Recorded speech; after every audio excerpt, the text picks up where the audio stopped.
Columbia and Stopwatch present.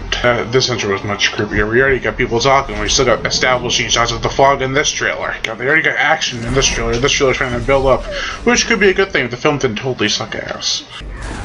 Oh, what happened? The car fell? Oh, I don't care. I'm actually more interested in the dialogue that's happening rather than the scary scenes in this trailer. That's pretty sad. Not really, but it's just not natural. Oh, was that supposed to be scary? I'm sorry. I hope that clears things up.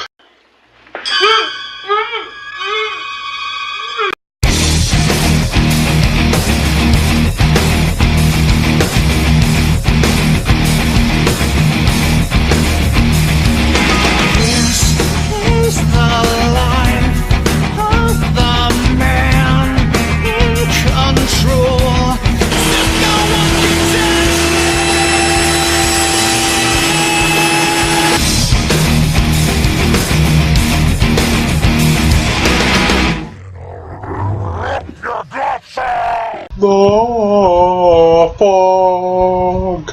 How do you like it? Nice? Nice? I thought so. Oh, that was such a disappointment. Much like the movie I'm about to review tonight. And that movie is The Fog. The 2005 remake of a cult classic from 1980. The rated version, because I don't give a shit about the unrated version. There's really no differences there. Really.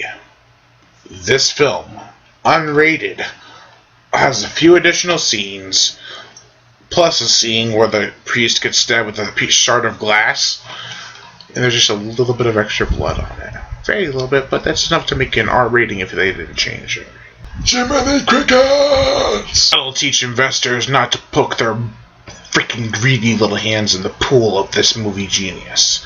Because the original Fog is amazing. And it didn't need to be PG-13 to be a moneymaker. That film made $21 million on a very low budget. That is domestically. And this film, domestically, what is it?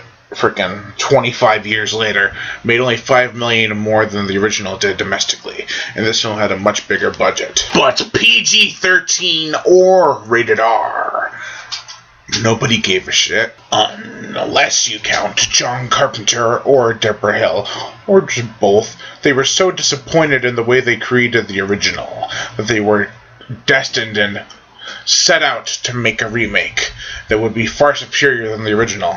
And what did they get? They got a film half as good to an already decent film. That means this film is shit. Just to let you know. Do I really have to talk about this film? Fine. The intro, starting off with some Fall Out Boy playing Sugar We're Going Down. I used to be into Fall Out Boy, the band. That just killed the vibe right away. The annoying characters, the non-spooky atmosphere. You can have as much CGI fog and CGI ghosts as you want. But nothing will beat the original, which was all practical. Practical fog machines, practical zombie effects, and solid acting. No fog movie, thus far, could be as good as the original. I was going to show this one, but this is not the original. I will say this, though. The visuals are pretty damn good. But the visuals in the original one were good as well. I mean, that's like saying, hey, practical effects versus CGI. Which one looks better? Well, they both have their goods and their bads. Some of it looks dated, some of it looks stupid. Some of it looks awesome, some of it looks brilliant. But at the end of the day, practical wins. So CGI, ships, and ghosts, and fog. You tried. Well, overall, I give The Fog, the 2005 remake to a 1980 cult classic, a 1 out of 5.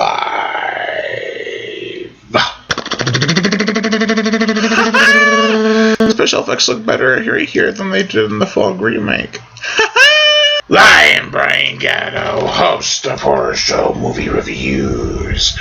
Make sure to like my Facebook page in the description below and to leave comments and subscribe.